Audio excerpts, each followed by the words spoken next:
اللهم صل على حبيبنا محمد وعلى آله وصحبه أجمعين. بسم الله الرحمن الرحيم. السلام عليكم ورحمة الله وبركاته. بسم الله، الحمد لله، والصلاة والسلام على حبيب الله سيدنا محمد بن عبد الله وعلى آله وصحبه ومن والاه. سبحانك لا علم لنا إلا ما علمتنا إنك أنت العليم الحكيم. ولا حول ولا قوة إلا بالله العلي العظيم. اللهم رب اشرح لنا صدورنا. Ya Allah, lapangkanlah hati-hati kami. Wayassir lana umurana. Permudahkanlah segala urusan kami. Wahlul uqdatan min alsinatina. Bukakanlah ya Allah ikatan daripada lidah-lidah kami. Yafqahu aqwalana, agar boleh difahami tutur bicara kami. Allahumma faqihna fid din. Ya Allah, berikanlah kepada kami pemahaman di dalam urusan agama. Wa 'allimna ta'wil, ajarkanlah kepada kami pemahaman Al-Quran. Allahumma inna nas'aluka ilman nafi'a. Kepadamu ya Allah kami memohon ilmu yang boleh mendatangkan manfaat. Wa rizqan wasi'an tayyibah, rezeki yang luas melimpah ruah, lagi halal bersih suci. Wa amalan mutaqabbala, amalan yang diterima. Wa shifaan min kulli da', dan sembuh daripada segala jenis penyakit. Amin amin ya rabbal alamin. Ahlan kepada semua. Selamat petang, salam pertemuan dalam program Penawar Hati siri yang ke-46 bersama dengan saya Umar Aziz. Ahlan Kamiza Muhammad Amil, Dipah Miko, Salma Jaafar, Minas Kitchen, Nur Arifah MN, Siti Z Idris Binarai Sulaiman. Dorongan TikTok ahlan user 1992 Faridah, Muhammad Syukri, Haifa Najwa Putri. Terima kasih banyak-banyak. Moga Allah balas dengan rezeki yang melimpah ruah beserta berkah. Roslina Saharuddin, Haifa Najwa, Mida, Cik Norizan, Noriliza. Ahlan kepada semua. Syarimah 65 Dapur. Waalaikumsalam warahmatullahi wabarakatuh kepada yang memberi salam. Terima kasih banyak-banyak Ummi Jannah. Moga Allah balas dengan rezeki yang melimpah ruah beserta berkah. Cik Mah, Gazan Sister Linda, Fatimah S, Muhammad Amir, Muhammad Syukri, serta semua sahabat-sahabat ya. Apa khabar semua? Seperti biasa setiap hari jam 6 petang kita berkumpul untuk berkongsi daripada buku Syarah Penawar Bagi Hati ataupun Qalbun Salim.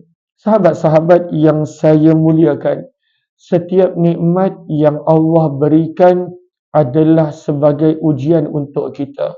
Setiap nikmat.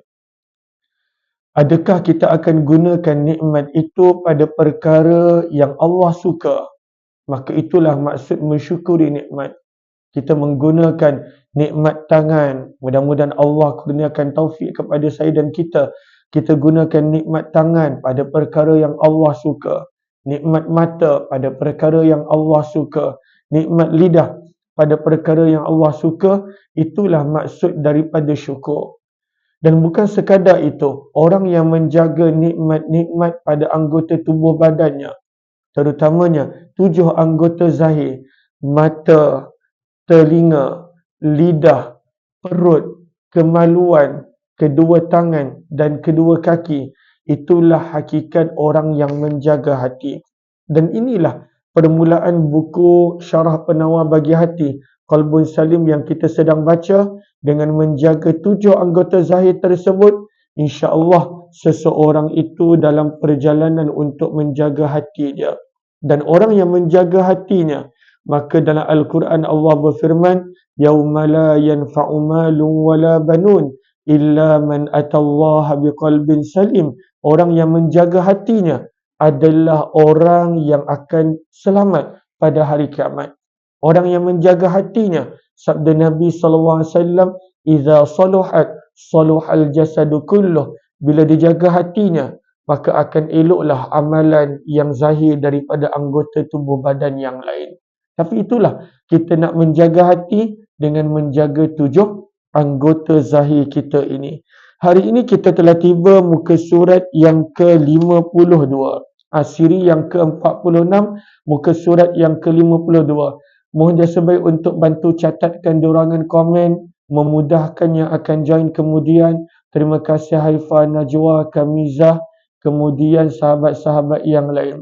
Muka surat yang ke-52. Maka pada muka surat 52, kita berada pada tajuk menjaga anggota zahir yang ketiga. Kita telah baca berkenaan tentang menjaga mata. Kita telah baca berkenaan tentang pentingnya menjaga telinga. Dan sekarang ini kita berada pada tajuk berkenaan tentang menjaga lidah. Namun, sebelum kita teruskan, apa kata kita perbetulkan dahulu niat.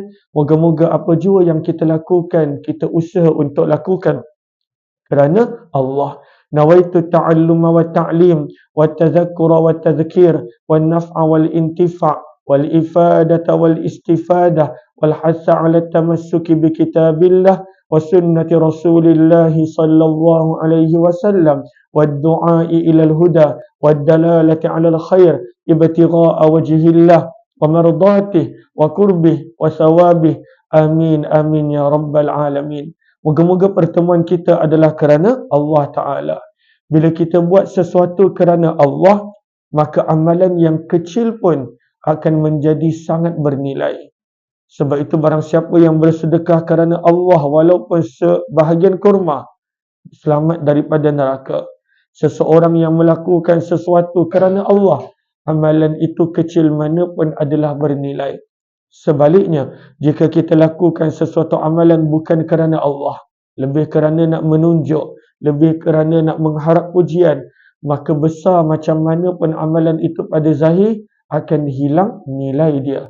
Haba'am mansura, firman Allah, menjadi umpama debu yang berterbangan.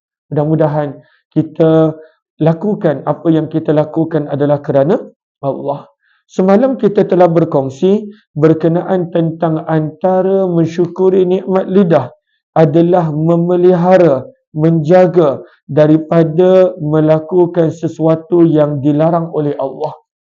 Maka dalam menjaga lidah, apakah antara perkara yang Allah larang? Maka kata penulis buku, muka surat 52, adalah Allah melarang berdusta. Allah melarang untuk berbohong. Maka sebab itu, tajuk pada hari ini adalah larangan untuk berdusta dan bercakap bohong. Kita menggunakan buku Syarah Penawar Bagi Hati ataupun Qalbun Salim jika ada yang ingin untuk jadikan sebagai rujukan. Sebab kita baca setiap hari jam 6 petang selama 30 minit. Cuma kadang-kala jika saya ada program ataupun tak sihat, maka kita tak buat juga. Tapi setiap hari insya-Allah kita cuba untuk istiqamah buat. Yang berada di FB, maka boleh dapatkan pada ruangan komen yang akan dipinkan nanti insya-Allah. Maka bercakap bohong.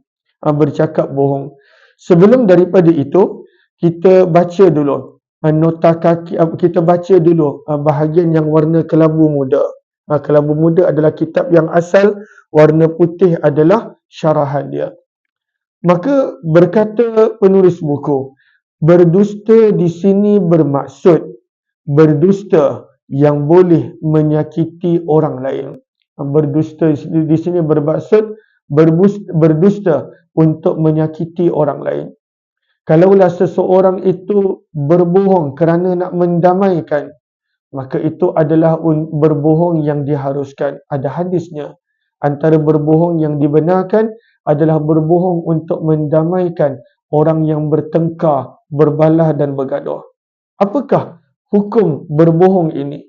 Maka kata penulis buku, berbohong adalah dosa besar. Berbohong ini adalah dosa besar. Sebelum kita teruskan, apa kata kita lihat kata-kata Imam Asy-Syafi'i rahimahullah tentang lidah. Maka kata Imam Asy-Syafi'i rahimahullah, ataupun namanya adalah Muhammad bin Idris Asy-Syafi'i. Kata Imam Asy-Syafi'i rahimahullah, ihfaz lisanaka ayyuhal insanu. Jagalah lidahmu wahai manusia. Jagalah lidah. Ihfaz lisanaka ayyuhal insanu. Berkata Imam Syafi'i ataupun nama penuhnya Muhammad bin Idris Jagalah lidah kamu wahai manusia. La yaldaghannaka innahu su'banu. Janganlah sampai lidah itu mematukmu kerana ianya adalah ular. Ular yang berbisa. Su'ban, ular yang berbisa. Maka lidah ini boleh membinasakan kita. Bagaimanakah lidah ini membinasakan kita? Bila kita tak kawal, tak jaga apa yang kita tuturkan. Kata Imam Syafi'i lagi, kam fil maqabiri min qatil lisanihi. Berapa ramai penghuni kubur yang terkorban dalam kurungan kerana diazab kerana lidahnya. Berapa ramai orang yang diazab kerana lidah dia. Dan kalaulah kita baca hadis Nabi, bagaimana Nabi tekankan juga berkenaan tentang menjaga lidah. Maka berkata Imam Asy-Syafi'i, berapa ramai orang yang diazab dalam kubur semata-mata kerana tidak menjaga lidahnya.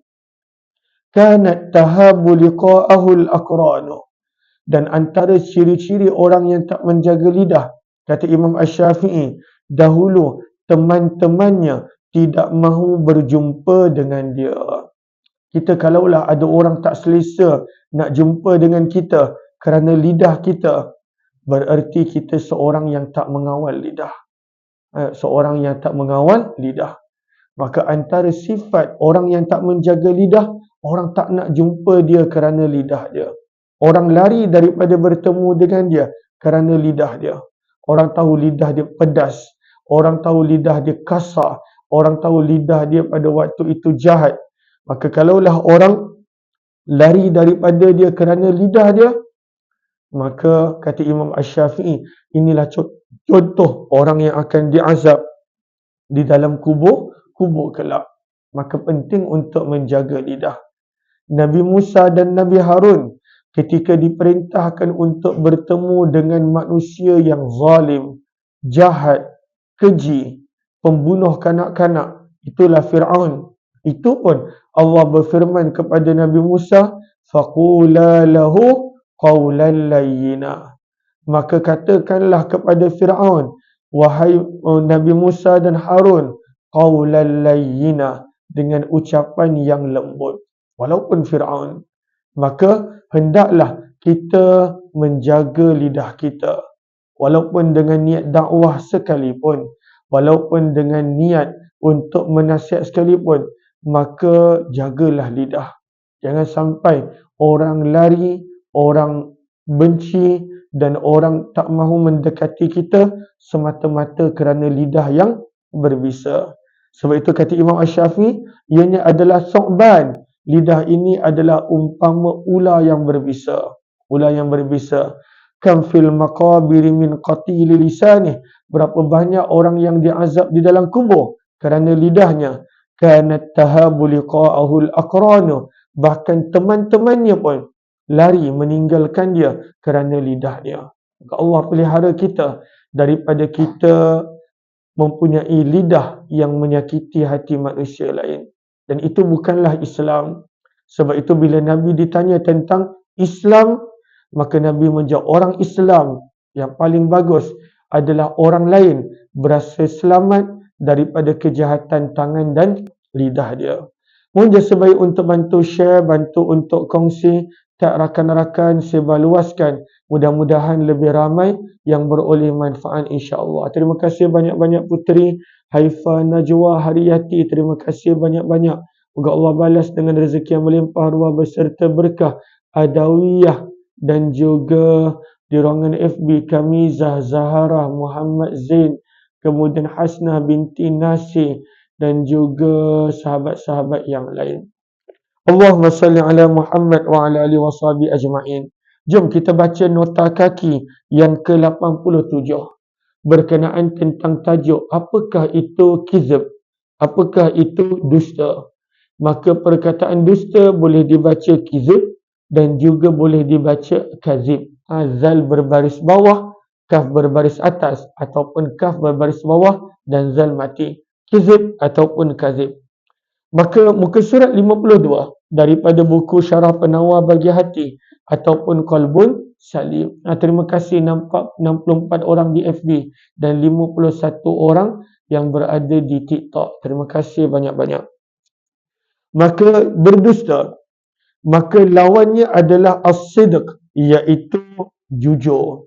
Dusta lawan dia adalah jujur. Ia merujuk kepada memberitahu tentang sesuatu yang tidak sama dengan kenyataan yang sebenar. Apakah itu berbohong?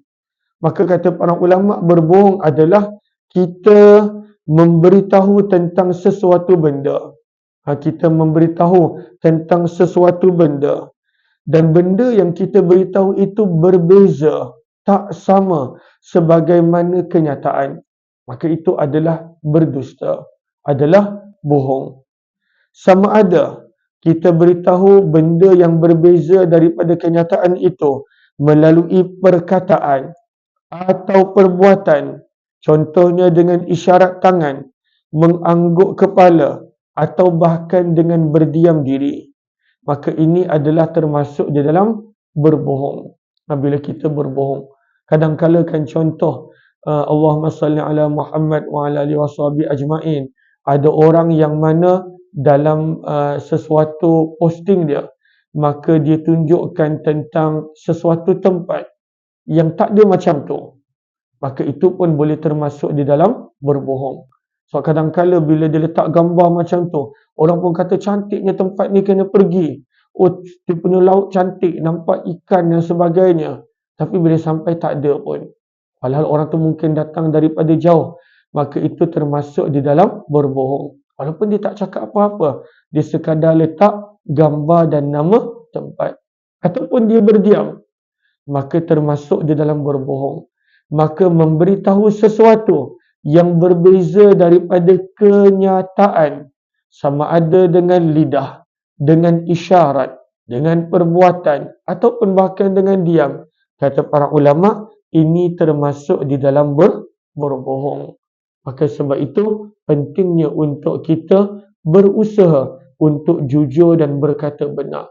Antara sifat para Rasul adalah mereka adalah al-amin, jujur dan dipercayai.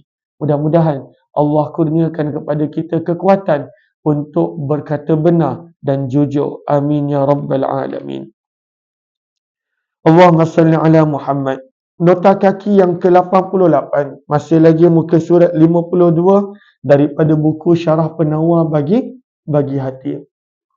Allahumma salli ala Muhammad wa ala alihi washabihi ajma'in. Kata penulis buku, berdusta adalah bencana lidah yang sangat besar. Betul. Berbohong ini adalah antara musibah besar bagi lidah. Kadang-kala orang yang dah biasa berbohong, bila tak ada keperluan pun, dia tetap akan berbohong. Moga Allah pelihara dan jauhkan. Sebagai contoh, pada benda-benda yang tak payah bohong, tapi sebab dia dah memang terbiasa berbohong, maka dia akan berbohong. Sebab itu dalam hadis Nabi menggunakan perkataan wa innar rajula la yakzib, dan sesungguhnya ada seseorang yang terus-menerus berbohong. Terus-menerus berbohong. Walaupun tak ada sebab, walaupun tak ada keperluan, walaupun tak ada darurat, berbohong. Hatta yuktaba indallahi kazzaba, sehingga kan tanpa dia sedar, dia dicatat sebagai pembohong besar di sisi Allah. Ini adalah kesan daripada maksiat. Kesan daripada maksiat menuntut manusia itu berterusan melakukan maksiat. Kecualilah jika dia benar-benar bertaubat. Moga Allah pelihara kita, pelihara saya dan kita daripada dosa dan maksiat. Allahumma salli ala Muhammad. Kata penulis, muka surat 52, berdusta adalah bencana lidah yang sangat besar. Musibah, keburukan lidah yang sangat besar. Sehingga Al-Quran menyebut tentang berbohong sebanyak 280 kali. 280 kali berulang-ulang ayat yang menceritakan tentang berbohong. 280 kali. Kena menunjukkan besarnya, buruknya, kejinya perbuatan berbohong ini. Sebab itu bagus daripada kecil kita dah mendidik anak-anak untuk tak berbohong. Kita sebagai penjaga ibu bapa, jangan pernah ada perasaan ataupun pegangan yang mana tak apa, dia kecil lagi, dia berbohong pun dia kecil lagi, budak-budak lagi. Maka itu adalah kenyataan yang salah. Sebab waktu kecil lah mudah untuk dilentuk. Waktu kecil lah mudah untuk ditegur. Waktu kecil lah mudah untuk dididik. Kalau dah besar, maka susah untuk ditinggalkan. Sebab itu daripada kecil, kena jaga anak-anak agar tidak berbohong. Kalau tidak, kadang-kadang sampai dewasa, masih lagi berbohong. Sampai ketika mana tak ada keperluan, masih lagi berbohong. Bahkan kadang-kadang pada zaman ini, ada orang yang anggap bohong adalah dosa kecil. Walhal dosa besar. Berbohong adalah dosa besar. Tapi kerana di mana-mana ada pembohongan, maka kadang-kadang dianggap sebagai dosa kecil. Moga Allah pelihara dan jauhkan. Amin, amin ya rabbal alamin. Maka Allahumma salli ala Muhammad. Al-Quran berulang-ulang menyebut tentang pembohongan sebanyak 280 kali. Al-Quran menyebut tentang pembohongan sebanyak 280 kali. Dengan ancaman yang keras kepada orang yang selalu berdusta. Sebagai contoh, penulis buku bawakan 2 ayat Al-Quran berkenaan tentang amaran kepada orang yang berbohong. Ahlan-ahlan kepada yang baru join, Tumirah Damiri, Waalaikumsalam warahmatullahi wabarakatuh. Nur Cahaya, terima kasih banyak-banyak. Kita sedang berada dalam perkongsian buku Syarah Penawar Bagi Hati, muka surat 52. Maka mohon jasa baik yang baru join untuk bantu share, bantu untuk kongsi, tag rakan-rakan, sebarluaskan. Mudah-mudahan lebih ramai yang beroleh manfaat. Allahumma salli ala Muhammad. Firman Allah menceritakan tentang pembohongan. Firman Allah ayat yang ketiga, surah yang ke-39 Az-Zumar. Ayat yang ketiga, surah yang ke-39 Az-Zumar. Firman Allah, Inna Allah la yahdi man huwa kadhibu kaffar. Ayat ini Allah memberi amaran. Orang yang berbohong, Allah tak akan bagi hidayah kepadanya. Orang yang berbohong, Allah tak akan bagi petunjuk kepadanya. Allahu Akbar. Walhal tak ada benda yang lebih bernilai daripada petunjuk. Tak ada benda yang lebih bernilai daripada petunjuk. Itulah satu-satunya doa yang kita baca setiap rakaat solat. Petunjuk, hidayah. Ihdinas siratal mustaqim. Manusia, jika tidak ada petunjuk, amalan yang kecil dan ringan pun belum tentu dia mampu melakukan. Dan manusia yang ada hidayah petunjuk, berat macam mana sekalipun sesuatu amalan, dia akan rasa mudah untuk lakukan. Hidayah petunjuk. Tapi pada ayat ini Allah beri amaran. Firman Allah, Allah tak akan bagi hidayah kepada orang yang suka berbohong. Allah tak akan bagi hidayah. Allah tak akan bagi dia petunjuk selagi mana dia tidak bertaubat. Sebab itu bahaya orang yang suka bercakap bohong. Maka pada ayat yang ketiga, surah yang ke-39 Az-Zumar, firman Allah, Inna Allah la yahdi. Sesungguhnya Allah tidak akan memberi hidayah petunjuk. Man, kepada orang yang huwa kazibun kafar, yang tetap berdusta, mengatakan yang bukan-bukan, lagi kufur dengan melakukan syirik. Allah takkan bagi petunjuk kepada orang yang berbohong, orang yang suka berdusta. Bayangkan kalau kita tak dapat petunjuk. Walau setiap daripada kita perlukan petunjuk, maka bahayanya sikap suka berbohong. Kadang-kala bila manusia ni suka berbohong, maka walaupun dia dah ada segala-galanya, dia tetap akan berbohong. Dah ada kekayaan, dah ada jawatan, dah ada segala-galanya, tetap akan berbohong. Maka hendaklah kita berhati-hati. Berbohong adalah antara sebab manusia itu jauh daripada hidayah Allah Subhanahu wa taala. Ayat yang seterusnya, kita mula masuk muka surat baru, muka surat 53, muka surat 53 daripada buku Syarah Penawar Bagi Hati. Jika ada yang ingin untuk membuat pembelian sebagai rujukan, boleh tekan pada beg kuning ataupun pada ruangan komen yang dipinkan. Allahumma salli ala Muhammad wa ala alihi washabi ajma'in. Maka Allah menyebut pada ayat berikut, ayat yang ke-60 daripada surah yang ke-39. Masih lagi surah yang sama, Az-Zumar. Allahumma salli ala Muhammad wa ala alihi washabi ajma'in. Sekejap.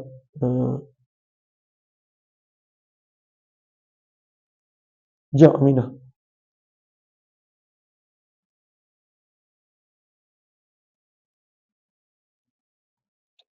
Ayat yang ke-60. Tadi ayat yang ketiga. Ini ayat yang ke-60. Masih lagi surah yang sama. 39. Allah berfirman. Wa yawmal qiyamah. Dan pada hari kiamat. Firman Allah. Tara, engkau akan melihat wahai Muhammad. Al-Bayumi.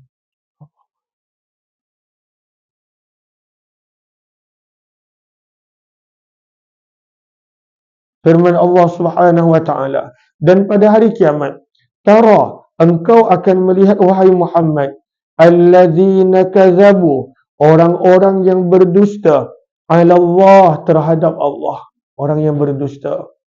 Maka firman Allah, pada hari kiamat engkau akan nampak orang yang berdusta. Satu, pada ayat ini kita belajar, orang yang suka berdusta dan berbohong terhadap Allah pun dia berani dusta. Ini masalahnya manusia. Orang yang suka berdusta dan berbohong, dia bukan berdusta sesama makhluk, terhadap Allah pun dia berani berdusta. Terhadap Allah pun dia berani untuk berdusta. Mudah-mudahan Allah pelihara dan jauhkan. Maka firman Allah pada ayat 60 surah yang ke-39, dan pada hari kiamat engkau akan melihat wahai Muhammad, allazina kadzabu, orang-orang yang berdusta, ala Allah, terhadap Allah. Bagaimanakah keadaan mereka? Wujuhum, wajah mereka menjadi muswaddah, hitam legam. Hitam legam wajah mereka. Hilang segala sirna, hilang segala cahaya. Tidak ada sebarang kegembiraan pada wajah mereka.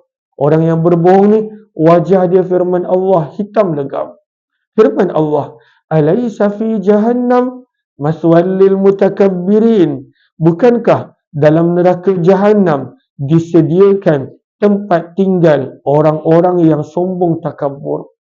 Dan pada ayat ini Allah menerangkan orang yang berbohong adalah orang yang sombong takabur. Maka peliharalah diri kita daripada bercakap bohong. Didiklah keluarga kita daripada bercakap bohong.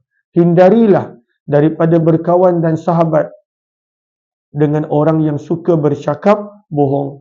Maka ini adalah dosa lidah yang pertama, iaitu menjaga lidah daripada bercakap bohong. Mudah-mudahan adanya manfaat insya-Allah. Terima kasih kepada semua. Untuk makluman semua, bermula daripada hari ini sebenarnya, tapi hari ini majlis pembukaan hingga seminggu, saya rasa ada live-nya juga. Akan ada bacaan kitab hadis Sahih Bukhari dekat Masjid Putrajaya selama 10 hari tidak silap. Tapi kalaulah ada live, saya tak pasti live ni di mana, maka boleh follow Facebook Majlis Bukhari Malaysia. Ini adalah satu peluang yang bagus untuk kita mendengar hadis-hadis Nabi sallallahu alaihi wasallam. Maka jika ada yang berkelapangan, maka bolehlah untuk join. Jika yang berdekatan dengan Putrajaya ada masa lapang, maka bolehlah hadirkan diri dalam bacaan hadis Sahih Imam Bukhari rahimahullahu ta'ala. Mudah-mudahan dengan sabdaan Nabi menambahkan cahaya pada hati, menambahkan kecintaan kepada baginda Nabi SAW.